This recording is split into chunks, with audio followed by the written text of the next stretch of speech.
नमस्कार मित्रों, आप सभी की दोस्त और मोटिवेशनल ऑथर डॉक्टर तिलोत्तमा आजाद आप सभी को गुरु पूर्णिमा पर्व की हार्दिक हार्दिक शुभकामनाएं।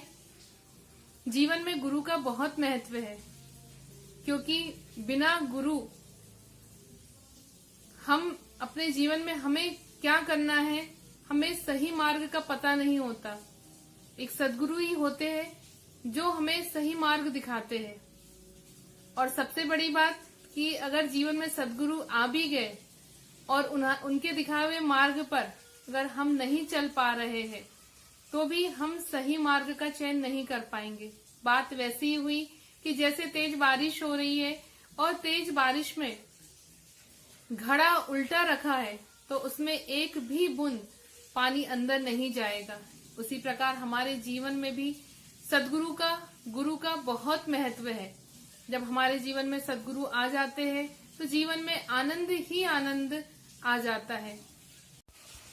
मित्रों, इस बात का क्या पता कि मरने के बाद हमें मोक्ष मिलेगा या ना मिलेगा, लेकिन सद्गुरु के बताए हुए रास्ते पर अगर हम चलते हैं तो हमारे कर्म सत्कर्म में परिवर्तित हो जाएंगे और हमें जीते जीते ही मोक्ष की प्राप्ति हो जाएगी। कहा भी गया है ना कि ज्ञान कर्म में ढल जाए तो जीवन का श्रृंगार बने। जब सद्गुरु के दिए हुए ज्ञान हमारे जीवन में आ जाता है तो हमारे जीवन में आनंद, खुशी और सत्कर्म की ओर हमारा जीवन प्रेरित होने लगता है। एक छोटे से दृष्टांत के माध्यम से ये बात मैं आप तक पहुंचाना चाहूंगी कि एक बहुत ही पहुंचे हुए संत थे।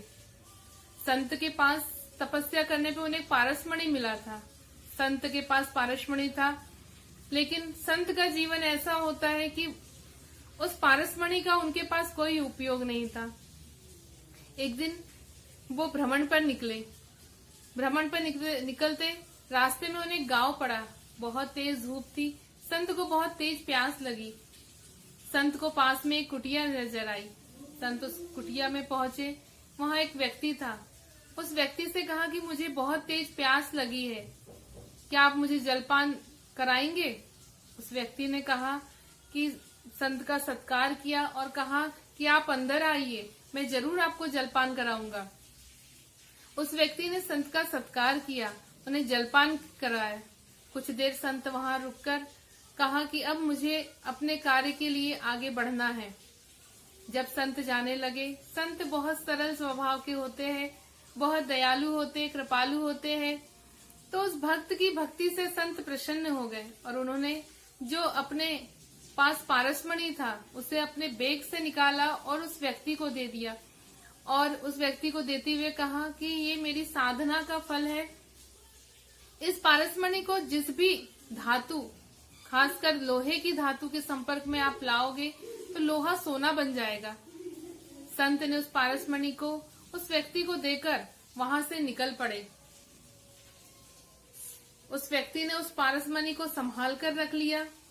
जब 2 वर्षों के बाद संत पुनः उसी गांव से निकले तो उन्हें उस व्यक्ति की याद आई। संत सोचने लगे कि अब उस व्यक्ति की कुटिया की जगह बहुत बड़ा महल होगा, बहुत सारी गाड़ियां होगी, नौकर चाकर होंगे, बहुत सुख सुविधा से व्यक्ति रह रहा होगा। लेकिन संत जब उस व्यक्ति के घर के पास पहुंचे तो उन्होंने क्या देखा कि उस व्यक्ति के पास वैसी की वैसी कुटिया और अभी भी वह उसी हाल में जी रहा है। संत को बड़ा आश्चर्य हुआ, क्योंकि संत जानते थे कि उनके पास जो पारसमणि है वो हर लोहे को सोना बना देती है। लेकिन ये कैसे हुआ? संत से रहा नहीं गया। फिर उस व्यक्ति की कुटिया में प्रवेश किया और सबसे पहले यही प्रश्न पूछा कि जो मैंने पारसमणि तुम्हें दी थी वो कहाँ है? तुम्हारा तो पूरा अवस्था ही बदली हुई होनी चाहिए थी। उस व्यक्ति ने कहा कि महात्मा जी, आप चिंता न करें, आपने जो पारसमणि दी थी मैंने उसे संभाल कर रखा है।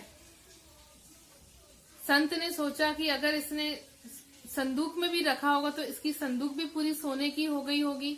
लेकिन उस व्यक्ति ने उस पारसमणि को लकड़ी की संदूक में रखा और उसके ऊपर से लाल कलर का कपड़ा से पूरा उसे लपेट कर और उसे उस संदूक के अंदर रखा था। संत सारी बात समझ गए और संत ने कहा कि इस व्यक्ति का उद्धार नहीं हो सकता। मित्रों, कहानी बहुत छोटी है, लेकिन हमारे जीवन को बहुत प्रभावित करने वाली है। कहीं हम भी तो ऐसा जीवन नहीं जी रहे हैं कि हमें सही ज्ञान मिल रहा है, सही दिशा मिल रही है, लेकिन हम अमल नहीं कर पा रहे।